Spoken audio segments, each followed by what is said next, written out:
Trouvez pour votre tirage général pour la semaine du 2 au 8 juillet 2018.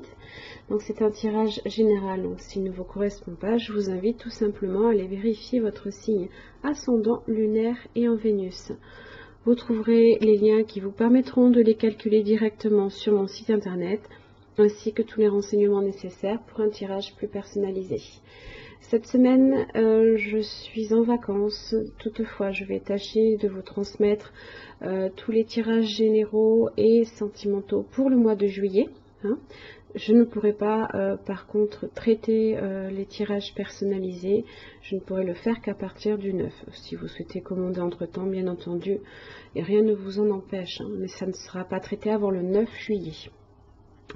Voilà, la petite parenthèse est refermée. Votre tirage en 3 cartes pour le début, le milieu, la fin de la semaine, ainsi que le dos pour venir un petit peu éclairer votre tirage. Alors, très belle carte que vous avez là cette semaine, mes chers amis Sagittaires, vous avez les papillons.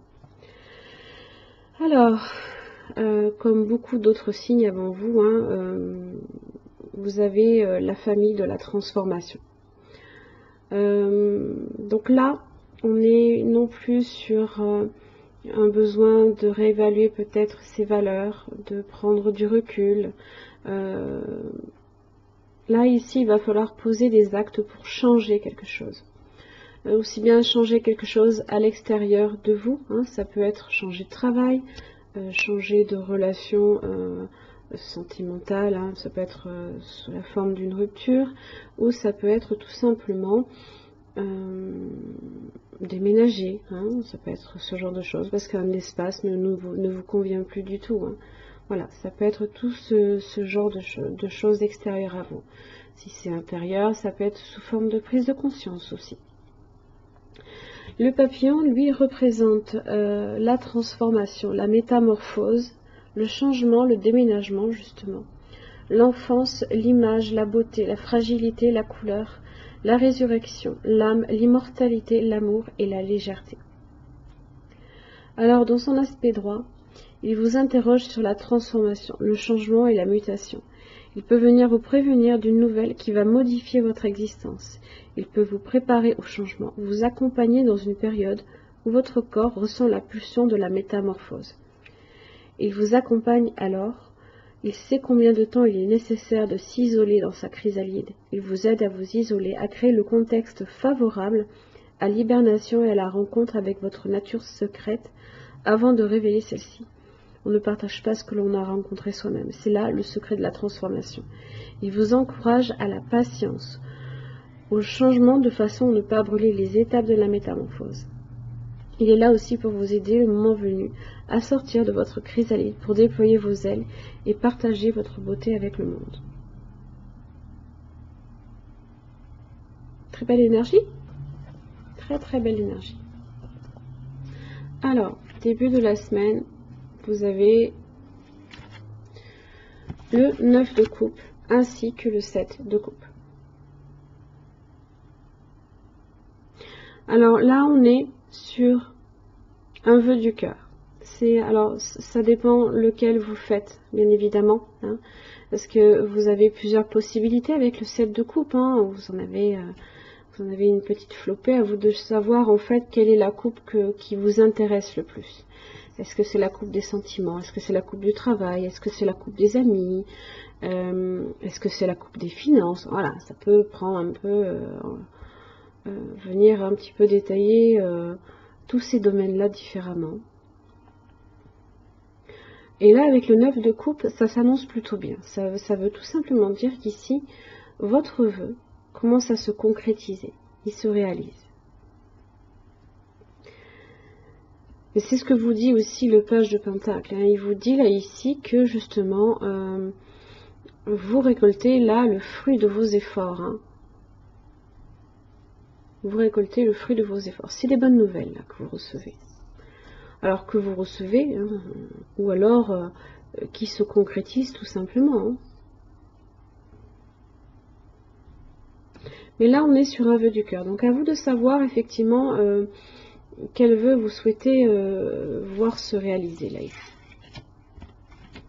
Au milieu de la semaine, vous avez le 4 de Pentacle et La reine d'épée. Alors, avec la reine d'épée, on est calme, on est décidé, on sait ce que l'on veut et on fait en sorte aussi d'atteindre son objectif. On planifie. Hein. Justement, hein, votre vœu là ici, que vous souhaitez voir se réaliser, vous faites en sorte ici de planifier justement les choses à l'avance pour être prêt au moment du changement. Parce que vous avez la roue de la fortune quand même à la fin de la semaine. Donc là, vous vous préparez. Vous prenez les choses aussi très sereinement avec la reine d'épée. Elle est dans la sagesse, dans la réflexion. Alors, si vous êtes ici sur un vœu financier, sécurité matérielle, là ici, ça vous dit avec le 4 de Pentacle que vous êtes justement sur de la dépendance au confort. Ça peut être ça. Hein. Donc là, vous avez besoin justement de consolider là ici cette sécurité-là. On est sur le chiffre 4 aussi. Hein. Si on n'est pas du tout sur un aspect financier, ça peut être aussi tout simplement que vous vous raccrochez ici à votre rêve. Vous faites en sorte ici, avec la reine d'épée, justement de l'atteindre. Vous vous raccrochez à votre rêve. Je ne dis pas, attention, que vous vous raccrochez à votre rêve pour de mauvaises raisons. Non. Vous vous êtes fixé un but. Voilà. Le but, il est dans ces coupes. Hein. Il est dans le vœu que vous avez fait. Donc là, ici, quelque part, ce n'est pas négatif. Bien au contraire, on serait dans le 4 de Pentacle inversé. Mais là, non, c'est positif. Attention tout de même à ne pas non plus trop vous fermer. C'est un petit peu juste le message de cet arcane. Hein. Fin de la semaine, vous avez le magicien et la roue de la fortune. Waouh. Ah. Donc là, on est sur la réalisation. On a le 7 de coupe que l'on avait au début de la semaine. On a justement, on sort de son cocon, là, de sa chrysalide, et on manifeste quelque chose de magique. Hein. Et on est prêt justement à suivre cette roue, hein, à suivre le mouvement, le nouveau cycle, le changement hein, qui est apporté avec. Alors si on est sur un aspect financier, la roue de la fortune hein, vous dit voilà que vous êtes effectivement sur la bonne voie. Hein. Le magicien, c'est quelque chose de nouveau, de très important et de très significatif pour vous-même. Hein. C'est maintenant à vous de choisir quel est l'instrument que vous allez utiliser. Est-ce que vous utilisez votre coupe? Est-ce que vous utilisez votre bâton, votre pentacle, ou est-ce que vous utilisez votre épée? Voilà. Mais l'épée, vous l'avez déjà. Vous avez déjà ici le pouvoir. Vous avez... Alors, si on est sur de la coupe, hein, le magicien, là, ici, parle d'élan, d'initiative, quoi qu'il arrive, dans tous les domaines. Mais sur de la coupe, on est plus peut-être sur une rencontre. On est peut-être plus aussi sur une concrétisation d'une relation ici. Si c'était votre vœu, là, au départ, là, il y a quelque chose. C'est les périodes de sortie aussi. C'est quelque chose de nouveau, d'entièrement différent. Hein.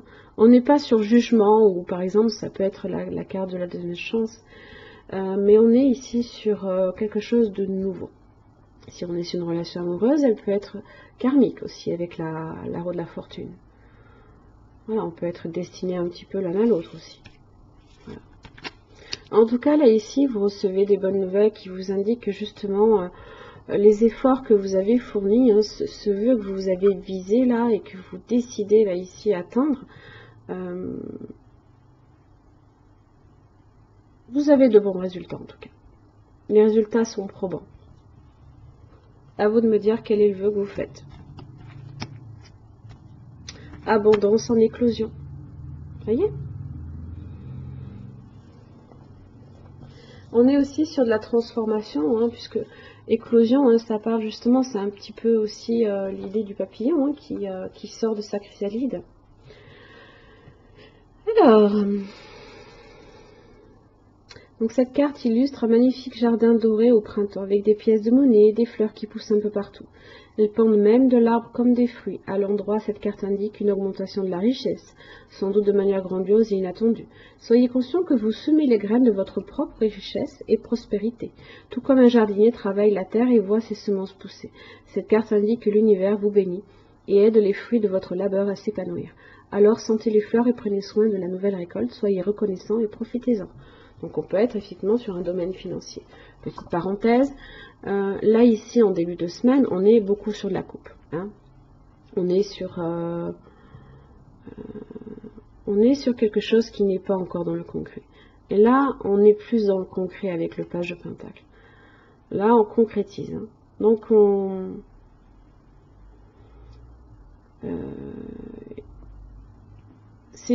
voilà. Ça s'imprime vraiment dans votre existence. Non plus hein, dans votre tête ou dans votre cœur, mais vraiment, concrètement dans votre vie. Hein. En fait, vous voyez vraiment des résultats probants, c'est ça que je veux dire. Michel, je suis présent. Avec les anges de l'Atlantide. Voilà. Cette carte vous rappelle que le trône de votre souveraineté spirituelle vous attend et que vous avez tout le pouvoir du Créateur en vous. Hein? C'est vous, votre propre Créateur. Quand nous découvrons la mission de notre âme et que nous acceptons d'être initiés au monde en tant que chercheurs spirituels, nous sommes souvent méprisés par les autres, simplement parce que le divin peut être absent de leur vie. Michel veut que vous vous asseyez sur le trône de votre véritable pouvoir. Il est là votre pouvoir. Dans la sagesse universelle de l'esprit. Vous savez, la reine d'épée, hein, qui est décidée, qui planifie, hein, qui fait les choses, qui dit sa propre vérité aussi. Hein. Et sa propre vérité, c'est qu'on veut quelque chose de nouveau.